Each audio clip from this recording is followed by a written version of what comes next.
So this is something I recently learned about called the vulnerability loop, and it really circles back to why survivors of narcissistic relationships struggle with trust.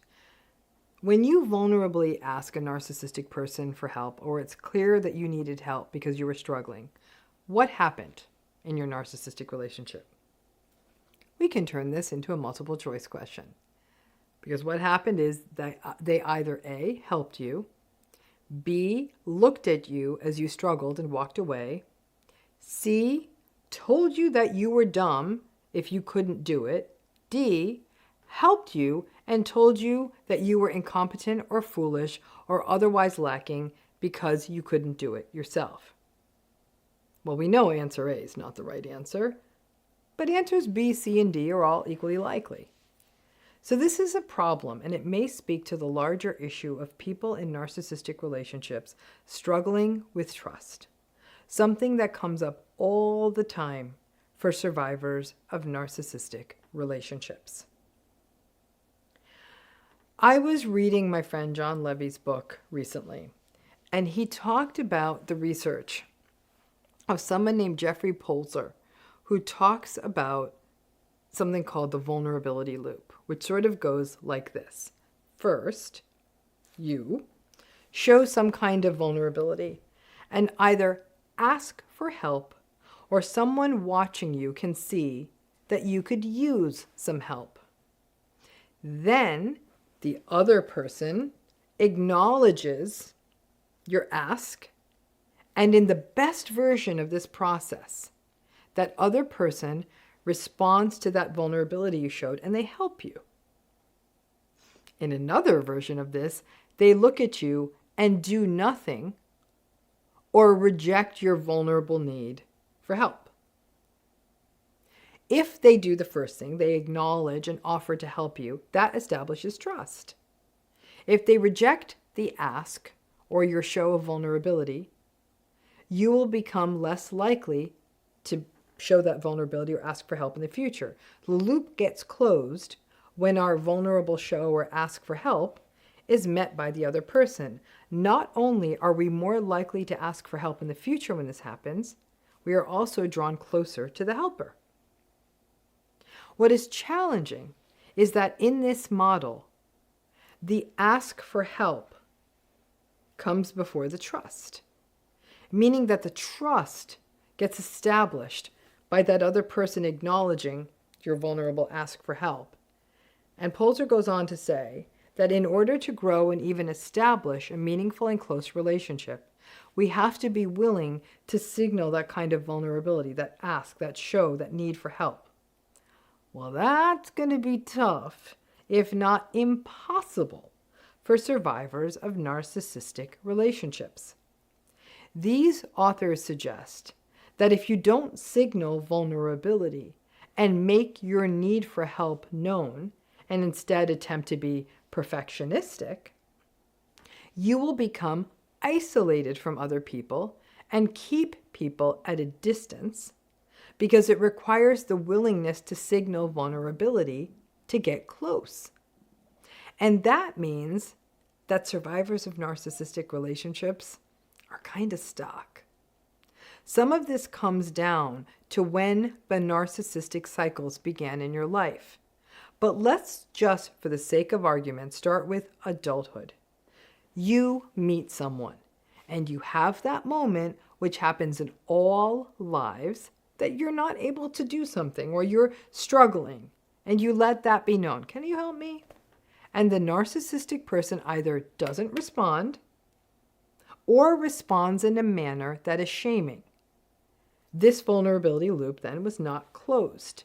And not only is vulnerability not only disincentivized, it's not rewarded, meaning that you don't feel that you can be vulnerable with this person, trust is also not being cultivated, and connection is not being cultivated. Over time, as this happens in this relationship, you're going to try to be more self-sufficient, more perfect, and certainly not be vulnerable. But all of this doesn't come without a toll. Not being vulnerable doesn't mean you are strong. It can actually be a prelude to despair, because then the opportunity to build strong, trusting connections with people is gone. Listen, you may make attempts to get help, and people may help, but when it is shaming and unempathic, that doesn't foster vulnerability. It fosters the idea that relationships are risky places, and being vulnerable results in more shame. It's a bad cycle. One of the greatest struggles for survivors of narcissistic relationships is isolation and loneliness. And this is compounded by the loss of trust in the world. But when you think of it through the perspective of this vulnerability loop, it makes more sense. Not only does this loop not close in the narcissistic relationship, which means vulnerability feels like an unsafe play and trust isn't fostered, connection is also not fostered. And this can become a trickle down where we start to believe that being vulnerable anywhere or with anyone is tricky business. And certainly nobody is going to help us out. And the risk of the vulnerability simply feels like it's not worth it. Many people who endure narcissistic relationships believe that they need to do everything, do all of it themselves. Nobody can, and that makes us inefficient. But it makes sense, doesn't it, right? The more narcissistic people you have or have had in your environment, especially if the narcissistic person is a primary player in your life, the less likely you will ever be helped. And if you are, then it comes with too high an opportunity cost.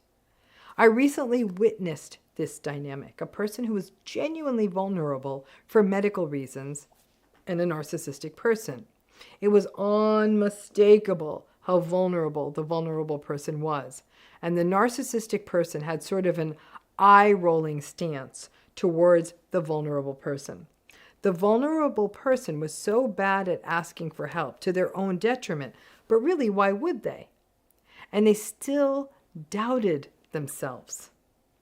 We are living in a so-called epidemic of loneliness. And I agree with this. All this digital pseudo-connection creates a false diet of connection. It's like artificial sweetener instead of the real thing. However, it's something more. Because people in narcissistic relationships often do have people around them. But these vulnerability loops never get closed, and trust and connection and the value of vulnerability are not fostered. And this back and forth of having our vulnerability seen and it being mocked or ignored can negatively impact our capacity to make connections, even when the narcissistic relationship is over. The work I have read about these vulnerability loops was largely referring to adult relationships. But if a person had a narcissistic parent, the same thing happens. Children are vulnerable by definition, but that vulnerability is inevitably mocked, raged at, or ignored by a narcissistic parent. Theoretically, then, that loop doesn't get closed. Vulnerability is not safe, connections are not fostered, attachment is not fostered, and you know the rest of that story. Lots of what is written about narcissism relates to vulnerability, that their thwarted vulnerability and their need to have grandiose defenses to protect their vulnerability means that they are basically a cauldron of shame that lashes out at anything or anyone that triggers that vulnerability. Because then they feel shame that pretty quickly converts into rage. And one could argue that your vulnerability is something they can't tolerate, so they bounce it back at you. They bounce it back at you with shame.